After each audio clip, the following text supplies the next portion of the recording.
बिस्मिल्लाहिर्रहमानिर्रहीम।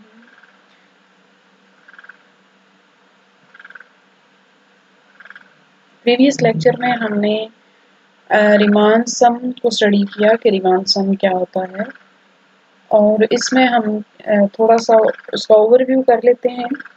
सबसे पहले तो जिस इंटरवल पे हम सम फाइंड कर रहे होते हैं, लेट्स से ए बी, जैसे यहाँ पे हमारे पास इंटरवल है, इस इंटरवल पे अगर हम कोई पार्टीशन पी कंसिडर करते हैं तो उसके लिए हम अपर जो रिमान सम है वो क्या होता है हमारे पास, कि हर सब इंटरवल में हम जो लेते हैं सुप्रीमम, और supremum multiplied with the length of interval, और फिर हम सबको सम अप कर लेते हैं। ये हमारे पास होता है अपर रिमान सम। और इसी तरह से लोअर रिमान सम में क्या होता है, हम इन्फिमम लेते हैं फंक्शन का हर इंटरवल में, हर सब इंटरवल में infimum of the function F I, जो कि हम एम आई से डिनोट करते हैं। तो देन इसको हम इंटरवल की लेंथ के साथ मल्टीप्लाई करके सम अप कर लेते हैं सारे जो हर सब इंटरवल में हमारे पास रिजल्ट आता है, इसे हम कहते हैं लोअर रिमान सम। देन हमने देखा था कि रिमान इंटीग्रल्स क्या होते हैं। अगर हम इंटीग्रल लेते हैं F of X D X, where A जो उसकी लिमिट्स हैं वो ए से बी तक है, यानी इंटरवल ए से बी पे हम ले रहे हैं, उस केस में जितने भी अपर रिमान सम्स हैं, यानी हर पार्टीशन, क्योंकि हमारे पास किसी भी इंटरवल की बहुत सारी पार्टीशंस, ज़ाहिर है इनफाइनाइट पार्टीशंस हैं, आप बहुत सारी पार्टीशंस जिस तरह चाहे कर सकते हैं। उन सब पार्टीशंस पे अगर आप अपर सम लें तो उसमें से जो सबसे इन्फिमम है वो वाला हम लेंगे इस केस में। ओके,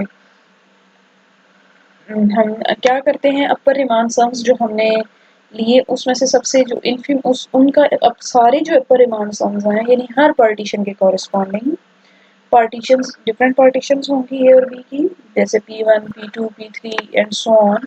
इन सारी पार्टीशंस पे हम अपर रिमान सम कैलकुलेट करके उनका इन्फिमम लेंगे।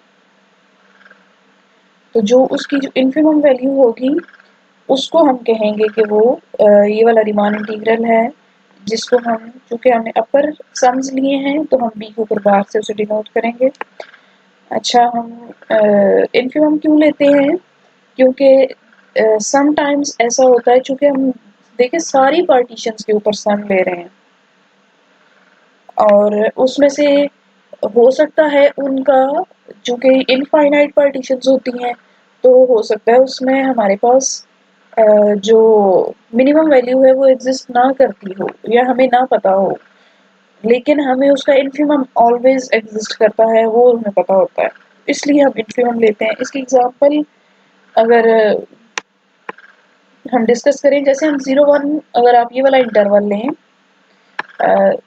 यानी ओपन इंटरवल है आपके पास 0 और 1। अब हम देखें इस इंटरवल में आप 0 चूँकि इसमें नहीं लाई करता और 1 भी नहीं लाई करता, लेकिन 0 से जो कोई भी, अगर आप 0 से बड़ा वाला पॉइंट लेते हैं तो वो इस इंटरवल में मौजूद है। अब अगर आपने इस इंटरवल में सबसे मिनिमम वैल्यू फाइंड आउट करनी हो तो हम नहीं बता सकते कि इसमें मिनिमम वैल्यू कौन सी होगी, लेकिन हमें इन्फिमम पता है इसका, इन्फिमम इस केस में 0 होगा। इसी तरह से सुप्रीमम हमें पता है 1 है, लेकिन हमें मैक्सिमम वैल्यू नहीं पता, इसलिए हम ये इन्फिमम और सुप्रीमम की टर्म यूज़ करते हैं, ताकि क्योंकि ये हमेशा एग्जिस्ट करती हैं, इसलिए हमें ये हमेशा हम ये फाइंड आउट कर सकते हैं। ये तो आ गया हमारे पास अपर रिमान इंटीग्रल। इसी तरह से लोअर रिमान इंटीग्रल क्या होगा कि अगर हम सारे लोअर सम्स लें हर पार्टीशन के कॉरेस्पॉन्डिंग और उसमें से उनका सुप्रीमम ले लें। अब जो लोअर सम्स हैं वो अगर आप देखें तो वो यहाँ नीचे की तरफ होंगे।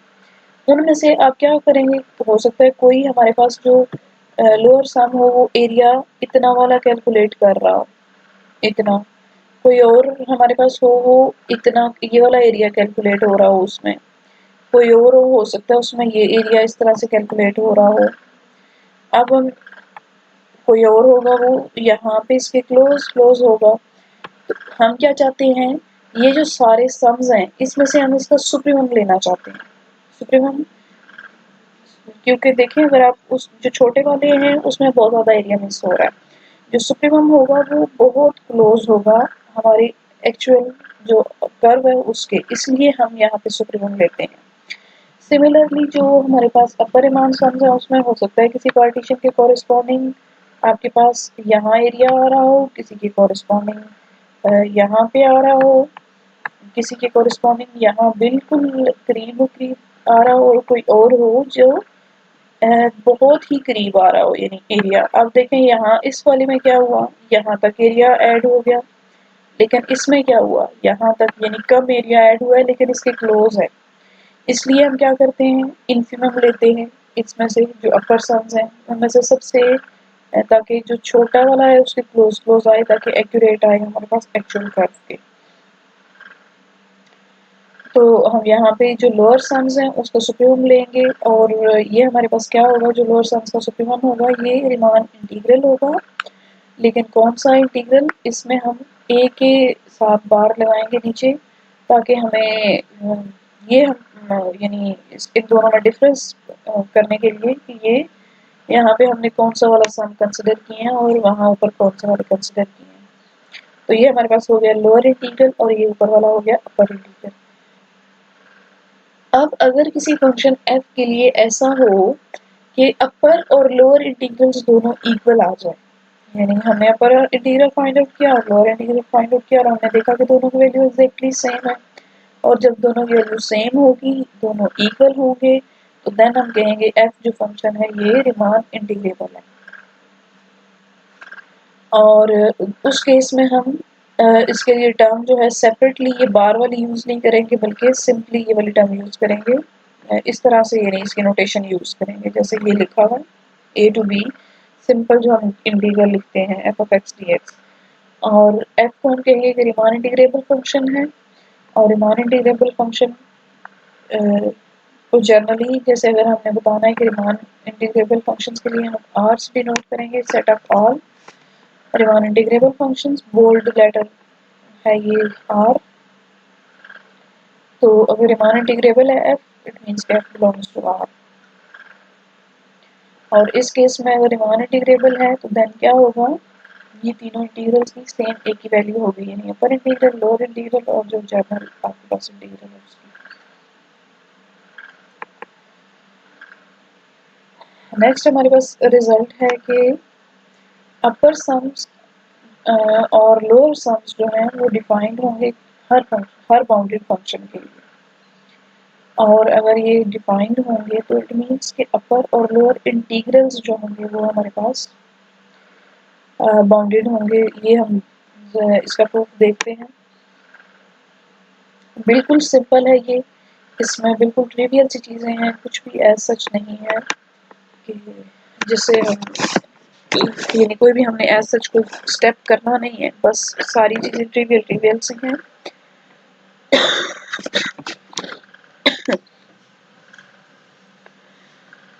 एफ हमने एक फंक्शन कंसिडर कर लिया जो कि बाउंडेड है इस इंटरवल पे, और एम यानी स्मॉल एम और कैपिटल एम क्या है, इन्फिमम और सुप्रीमम, ये हम ऑलरेडी डिफाइन कर चुके हैं, देख चुके हैं। इसी तरह से एम आई और कैपिटल एम आई, इनसे हमने किसे डिनोट किया, जो स्मॉल एम आई है ये हर ith इंटरवल में हमारे पास इन्फिमम वैल्यू है फंक्शन की। इस तरह जो कैपिटल एम है ये भी हमने देखा था कि ith इंटरवल में जो सुप्रीमम वैल्यू है वो है। लोअर इंटीग्रल हमने जिस तरह से कैसे डिफाइन किया था, समेशन एम आई और डेल्टा एक्स आई। अब यहाँ पे आप देखिए एम आई क्या है, हर सब इंटरवल में मिनिमम वैल्यू। फिगर से थोड़ा हम इसको देखते हैं, ये हम क्लियर कर देते हैं। ओके जी, तो एम आई हमने क्या कहा था, हर इंटरवल में मिनिमम। जैसे यहाँ पे M1 ये वाला पॉइंट है मिनिमम, M2 ये वाला पॉइंट है, इसी तरह से M3 यहाँ पे ये पॉइंट है, एम आई ये वाला पॉइंट है, एम एन ये वाला पॉइंट है, लेकिन एम क्या है, जो स्मॉल एम है वो ओवरऑल पूरे इंटरवल में जो सबसे मिनिमम है। तो जो सब वो फिर क्या होगा उसमें और इन एम आईज में क्या रिलेशन होगा, जो m होगा जो ओवरऑल पूरे इंटरवल में ही सबसे मिनिमम वैल्यू है तो वो इन सब से छोटा होगा, यानी m1 m2 up to mn इन सब में से वो छोटा होगा, क्योंकि वो ये तो सिर्फ हर सब इंटरवल में हम देख रहे हैं ना, इस इंटरवल में m1 इस इंटरवल में m2, लेकिन m क्या है पूरे a टू b इंटरवल में ओवरऑल सबसे हमारे पास इन्फिमम वैल्यू है। इसलिए हमारे पास क्या होगा, ये जो m होगा ये इससे छोटा होगा mi से। अब अगर हम यहाँ पे एक छोटे नंबर से मल्टीप्लाई कर रहे हैं तो ये जो सम है ये भी हमारे पास क्या होगा, इससे छोटा होगा। इट मीन्स हम क्या लिख सकते हैं कि लोअर जो इन है हमारे पास sum is greater equals to m times, अब चूंकि m हमने हर m की जगह जो mi है हर mi को रिप्लेस कर दिया है m के साथ, मीन्स हर mi के लिए हमने एक छोटा जो पिक कर लिया नंबर m। अब m सेम है तो हम कॉमन ले सकते हैं क्योंकि i पे डिपेंड नहीं करता, कांस्टेंट है। और साथ हम क्या लिख सकते हैं, समेशन डेल्टा एक्स आई क्या है, ये हर सब इंटरवल की लेंथ है। अब ये सारे इंटरवल्स की लेंथ कितनी होगी, जाहिर है जो टोटल हमारे पास ए बी इंटरवल है उसकी लेंथ की इक्वल होगी, तो जो इंटरवल ए बी है उसकी लेंथ क्या है b माइनस ए, तो इसको हम क्या लिख सकते हैं b माइनस ए। इसको आप एक्सपेंड करके भी लिख सकते हैं, यानी हर डेल्टा एक्स आई की वैल्यू पुट करें, क्या होगी डेल्टा एक्स आई की वैल्यू, यानी अगर डेल्टा एक्स वन क्या होगा हमारे पास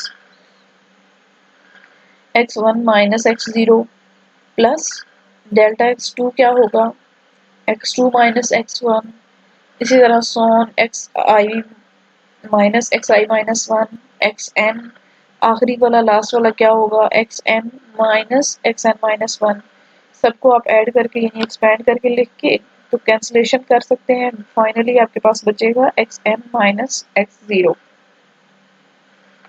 और एक्स एन आपके पास क्या था b और एक्स नॉट क्या है आपके पास a, तो ये b माइनस a आ जाएगी लेंथ, दोनों तरफ से जैसे मर्जी आप देख सकते हैं।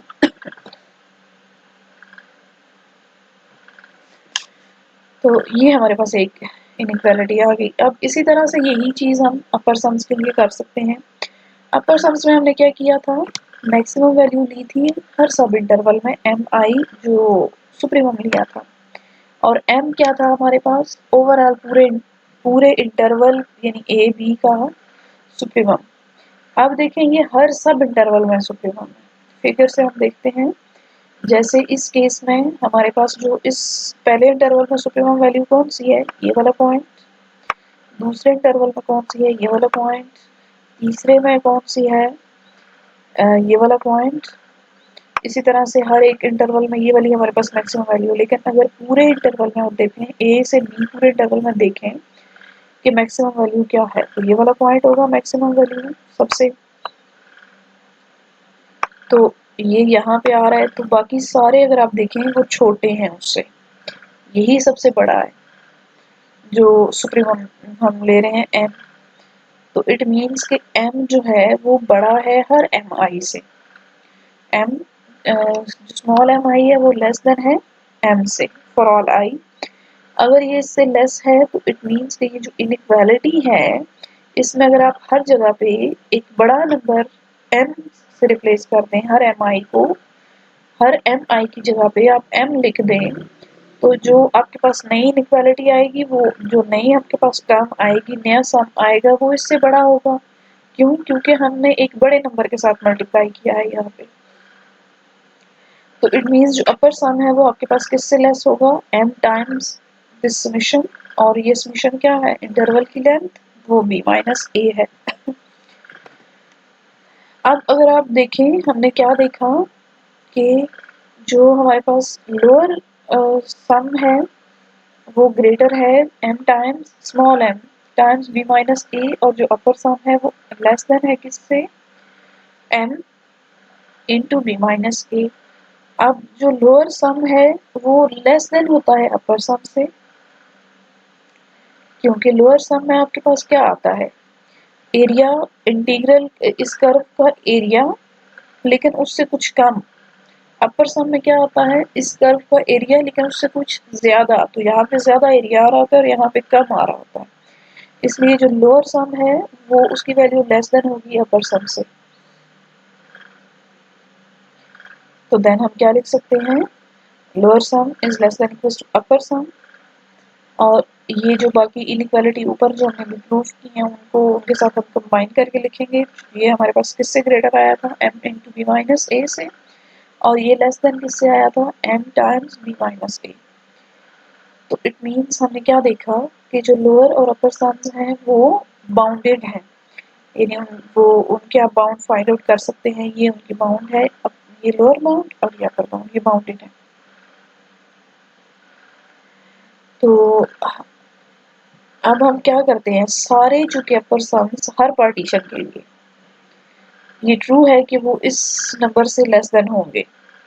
अगर सारे जो सम्स हैं वो इससे लेस हैं, उन सारे सम्स का इन्फिमम भी इससे लेस ही होगा। तो इन्फिमम क्या है इसका, वो इंटीग्रल है, तो ये इंटीग्रल क्या होगा, ये लेस देन होगा हर एक से, इन्फिमम सबसे छोटा होता है, सबसे हर एक में से छोटा होता है, तो ये वाला इन्फिमम इस हर एक से छोटा होगा, और ये छोटा किससे है, m इंटू बी माइनस ए से। और दूसरा इंटीग्रल अगर हम देखें लोअर इंटीग्रल, उसमें क्या आता है, सुप्रीमम ऑफ लोअर सम्स।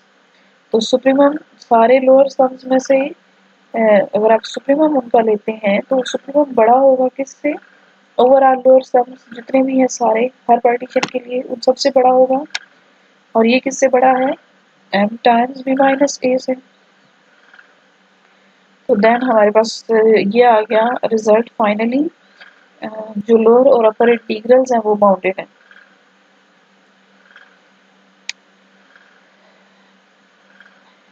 इसके बाद हम एक एग्जांपल देख लेते हैं। लेट्स से f एक फंक्शन है जो कि इस इंटरवल 0 1 क्लोज इंटरवल इस पे डिफाइंड किस तरह से है, चूंकि हमारे पास ये इंटरवल में इनफाइनाइट पॉइंट्स हैं, कुछ रेशनल कुछ इरेशनल्स। तो रेशनल्स के लिए हमने क्या कहा कि फंक्शन की वैल्यू 1 होगी, और इरेशनल्स के लिए फंक्शन की वैल्यू -1 होगी। जस्ट अ मोमेंट, ओके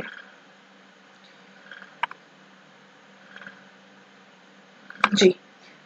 तो हमने क्या देखा कि फंक्शन किस तरह से डिफाइंड है इस इंटरवल 0 1 पे, कि 0 1 में से जब भी कोई हमारे पास रेशनल पॉइंट होगा तो उसके लिए फंक्शन की वैल्यू 1 होगी और इरेशनल के लिए 0। अब हमने चेक ये करना है कि क्या f ये जो फंक्शन है ये रीमान इंटीग्रेबल है या नहीं है। लेट्स से p कोई भी पार्टीशन है। अब चूंकि हमारे पास फंक्शन की दो ही वैल्यूज आती हैं, या फंक्शन की वैल्यू 0 आएगी या 1 आएगी, इसलिए हमारे पास इसमें सुप्रीमम या इन्फिमम की दो ही वैल्यूज होंगी, या 0 होगा या 1 होगा।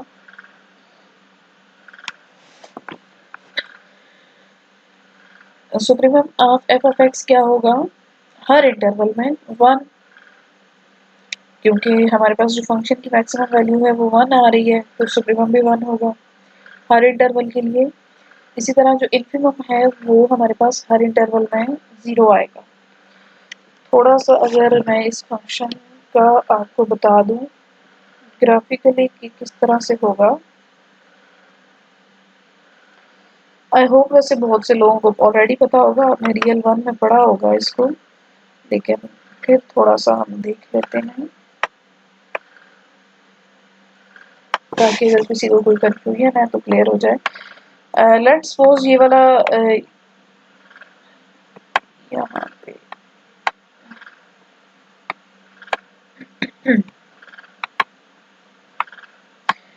ये पॉइंट 0 है हमारे पास, और लेट्स से ये वाला पॉइंट 1 है। अब यहाँ पे इसमें और इधर से यहाँ पे ये वाला पॉइंट लेट से ये वाला 1 है।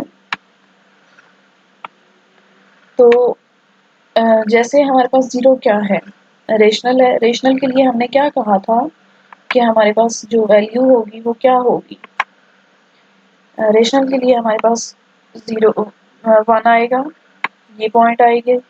नेक्स्ट अब कुछ पॉइंट्स इससे आगे 0 से आगे फौरन आगे कुछ पॉइंट कोई रेशनल होंगे कोई रेशनल होंगे हमें नहीं पता, लेकिन जो रेशनल होंगे उसके लिए आपके पास 1 आता जाएगा, जो इरेशनल होगा उसके लिए 0 फिर 1, इस तरह 0, ये बहुत क्लोज होंगे, यानी हम इसको डिटरमिन सेपरेटली नहीं कर सकते। लेकिन जो भी पॉइंट्स आपके पास रेशनल्स हैं उनके लिए आपके पास, क्योंकि यहाँ पे बहुत से आपने डेंसिटी थ्योरम रियल 1 में पढ़ा होगा कि कोई से भी आप दो नंबर्स ले लें रेशनल नंबर्स, तो उनके दरमियान आप एक इरेशनल फाइंड कर सकते हैं। इस तरह अगर कोई इरेशनल है तो उनके दरमियान आप रेशनल फाइंड कर सकते हैं। यानी ये बहुत डेंस होता है, इसको आप इस तरह से आइडेंटिफाई सेपरेटली नहीं कर सकते कि यहाँ पे रेशनल है रेशनल है, बहुत क्लोज पॉइंट्स हैं रेशनल इरेशनल। तो यहाँ पे फिर 1 0 1 इस तरह से इसका ग्राफ होगा। ज़ाहिर है हम एक्यूरेट ग्राफ इसका ड्रॉ नहीं कर सकते, जस्ट हम आइडिया के लिए कि किस तरह का होगा, ये आइडिया देखने के लिए कि कुछ यहाँ पे इस तरह से पॉइंट्स होंगे।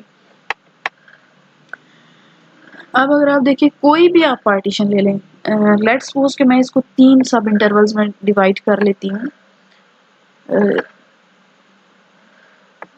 यानी ये वाला एक इंटरवल और एक ये वाला इंटरवल, ये 3 इंटरवल्स में ले लेती हूँ। तो इस इंटरवल के अंदर फंक्शन की मैक्सिमम वैल्यू यानी सुप्रीमम क्या है, 1 होगा। मैक्सिमम भी यही है, सुप्रीमम भी। इस केस में सेम है, समटाइम्स ज़रूरी नहीं कि वहाँ पे हम मैक्सिमम नहीं भी डिटरमिन कर सकते होते, इसलिए सुप्रीमम लिखते हैं। तो इस इंटरवल में हमारे पास जो मैक्सिमम वैल्यू है वो क्या है, 1, और मिनिमम क्या है, 0। इसी तरह नेक्स्ट इंटरवल में अगर आप देखें तो मैक्सिमम 1 और मिनिमम 0। नेक्स्ट इंटरवल में भी अगला जो थर्ड वाला है लास्ट, बिल्कुल उसी तरह यहाँ पे भी जो मैक्सिमम यानी सुप्रीमम है वो 1 और इन्फिमम 0। तो इट मीन्स हर जो एम आई है, कैपिटल एम आई सुप्रीमम, उसकी वैल्यू 1 होगी और जो इन्फिमम है उसकी वैल्यू 0 होगी। ओवरऑल अगर आप देखें तो ओवरऑल भी इसमें सुप्रीमम और इन्फिमम यही है। ओवरऑल पूरे इंटरवल 0 1 में देखें तो भी आपके पास जो इन्फिमम है वो 0 है और जो सुप्रीमम है वो 1 है। अब हम जरा इसमें अपर सम और लोअर सम फाइंड आउट कर लेते हैं। अब इस केस में हमारे पास ये अपर सम और लोअर सम फाइंड करना बहुत इजी है। अपर सम में क्या है, आपने अब हर एम आई को रिप्लेस कर देना है 1 के साथ और बाकी इंटरवल की लेंथ है, और इंटरवल की लेंथ ओवरऑल जब आप पूरे की कैलकुलेट करेंगे हमें पता है वो इस इंटरवल की लेंथ आएगी क्या है, 1 - 0 1। इसी तरह जब आप लोअर सम कैलकुलेट करेंगे उसमें क्या होगा, इन्फिमम एम आईज उसको 0 के साथ आप रिप्लेस करेंगे तो फाइनली हमारे पास आंसर 0 आएगा। तो अब हम अपर और लोअर इंटीग्रल्स की वैल्यू कैलकुलेट कर लेते हैं। अपर इंटीग्रल की वैल्यू क्या होती है, इन्फिमम ऑफ अपर सम्स, सारे अपर सम्स की वैल्यू क्या है हर पार्टीशन के लिए, कोई भी पार्टीशन लें तो उसके लिए यही होगा 1। और जो लोअर इंटीग्रल है वो क्या है, लोअर सम्स का सुप्रीमम, तो लोअर सारे लोअर सम्स का सम्स हमारे पास 0 है तो उनका सुप्रीमम भी 0 ही होगा। इस तरह हमारे पास ये दोनों इंटीग्रल्स आ गए, अपर और लोअर इंटीग्रल। लेकिन आप यहाँ पे देखें कि ये दोनों इंटीग्रल्स डिफरेंट है, सेम नहीं है। तो इट मीन्स एफ जो ये फंक्शन है ये रीमान इंटीग्रेबल नहीं है। तो यहाँ तक तो हमने देख लिया कि रीमान इंटीग्रेशन या रीमान इंटीग्रेबल फंक्शंस क्या होते हैं। एक हमने एग्जांपल देख ली जिसमें हमारे पास फंक्शन रीमान इंटीग्रेबल नहीं है।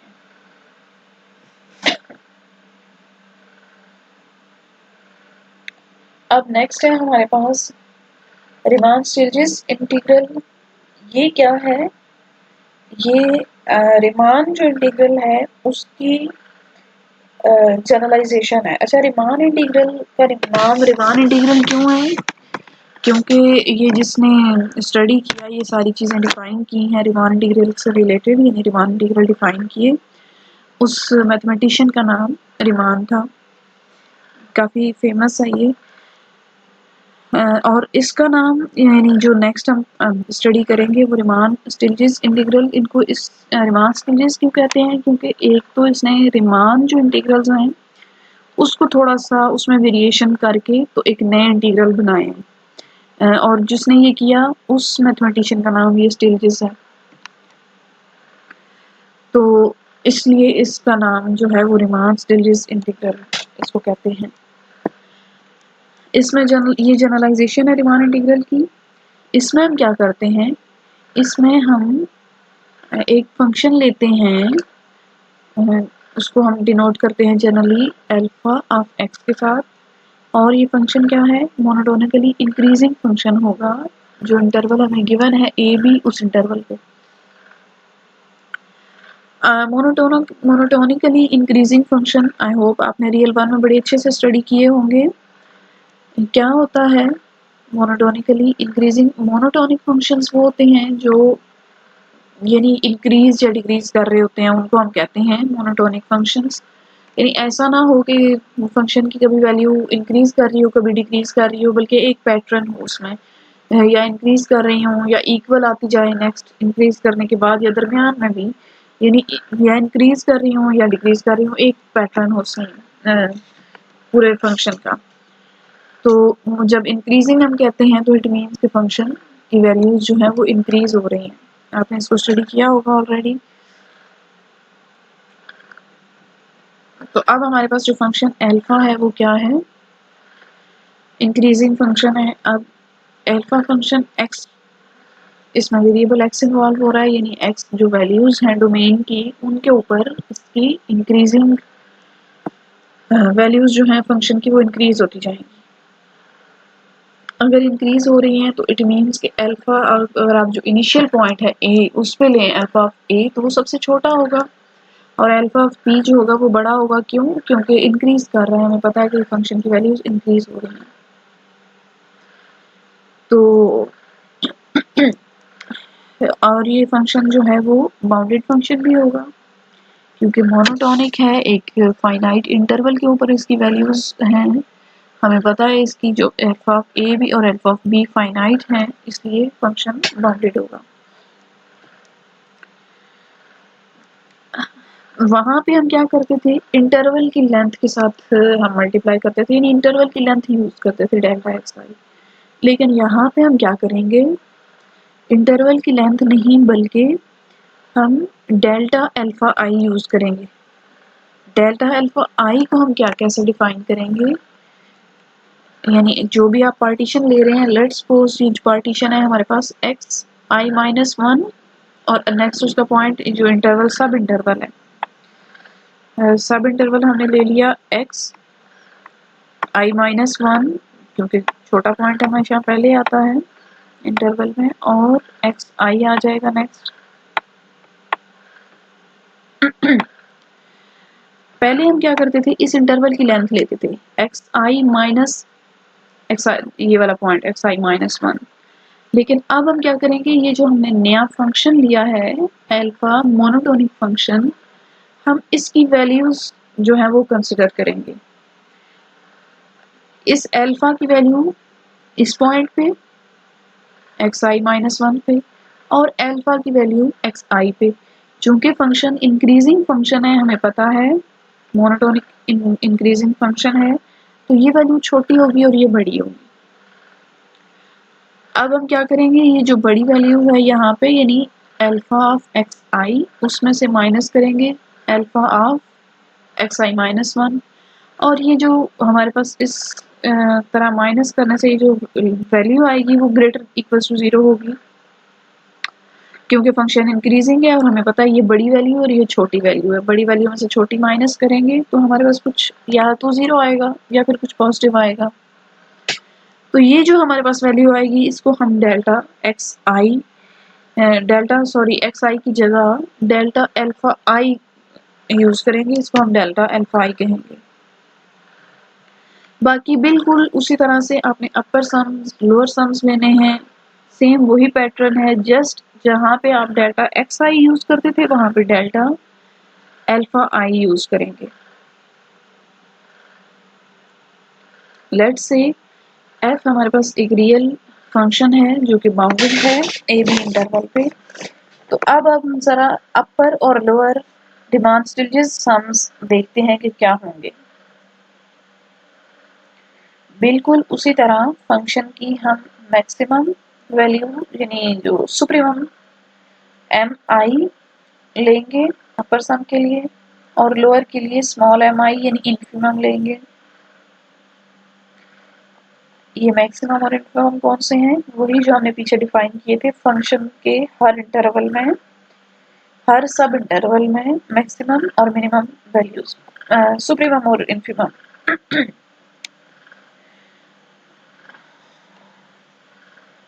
और इनको अब हमने मल्टीप्लाई किससे करना है? डेल्टा अल्फा आई से, ये जो हमने डिफाइन किया है। तो ये जो हमारे पास सम्स आएंगे इसको हम, ये अपर होगा सम और ये वाला लोअर सम। बिल्कुल सिमिलर उसी तरह से हम रिमान स्टिल्जेस इंटीग्रल्स डिफाइन करेंगे। कैसे डिफाइन करेंगे? अच्छा, यहाँ पे हमने यू पी एफ अल्फा साथ हमने लिखा है पी के हम कौन से पार्टीशन के अकॉर्डिंग सम ले रहे हैं, एफ फंक्शन कौन सा हम यूज कर रहे हैं यानी किस फंक्शन का हम सम ले रहे हैं, और अल्फा के हम यहाँ पे कौन सा वाला ये अल्फा फंक्शन जो है मोनोटोनिक फंक्शन यूज कर रहे हैं,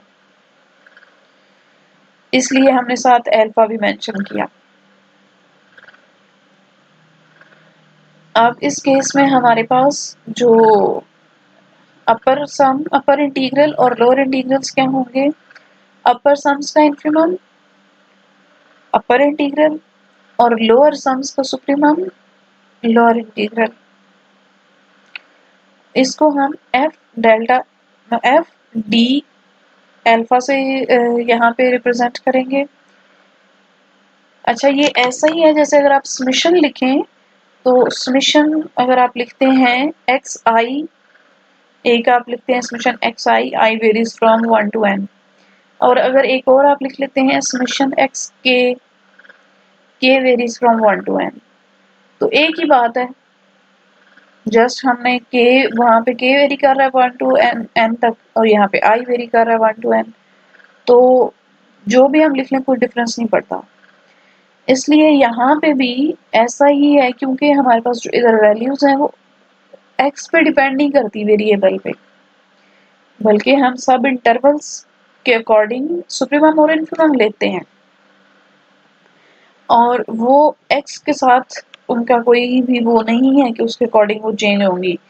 इसीलिए यहाँ पे हमने जस्ट डी अल्फा लिखा, इसलिए ताकि हमें पता चले कि हम रिमान स्टिल्जेस इंटीग्रल ले रहे हैं, क्योंकि पिछले वाले में अगर आप देखें तो आपने जस्ट डी एक्स लिखा था, हालांकि एक्स का भी एज सच कोई रोल नहीं था, सम्स थे सुप्रीमम और इन्फिमम पे डिपेंड करते थे। इसी तरह यहाँ पे भी सुप्रीमम और इन्फिमम पे डिपेंड करेंगे, लेकिन हमने डी अल्फा लिखा ताकि हम उसको डिफ्रेंशिएट कर सके रिमान इंटीग्रल से। और बिल्कुल उसी तरह से अगर आपके पास ये अपर और लोअर इंटीग्रल इक्वल हो तो हम फंक्शन को कहेंगे कि वो रिमान स्टिल्जेस इंटीग्रल है यानी रिमान स्टिल्जेस इंटीग्रेबल है। और उस केस में आप जर्नली इसको डिनोट कर लेंगे किस तरह, इंटीग्रल एफ डी अल्फा, या इस तरह से कोई भी नोटेशन इनमें से यूज हो सकती है।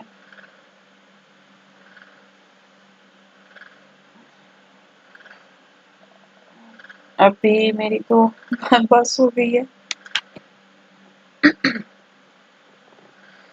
चलें जी, यहाँ तक आज हम करते हैं। हमने देखा कि रिमान स्टिल्जेस इंटीग्रल क्या होते हैं और क्या ये कंडीशन है कि जब ये ट्रू हो तो देन हम फंक्शन को कहते हैं कि वो रिमान स्टिल्जेस इंटीग्रेबल है, और किस तरह से हम इसको रिप्रेजेंट करते हैं। देन अगर रिमान स्टिल्जेस इंटीग्रेबल हो फंक्शन तो फिर हम कहते हैं कि f belongs to r of alpha. उस केस में हम r लेते थे सिंपली बोल्ड फेस्ड लेटर, और यहाँ पे r ऑफ अल्फा लेंगे ताकि इससे हमें पता चलेगा कि हम जो है वो रिमान स्टिल्स फंक्शन है ये। तो देन हम कहेंगे एफ को हम कि एफ बिलोंग करता है आर ऑफ एफ का। चलो जी आज के लिए यहाँ तक ही।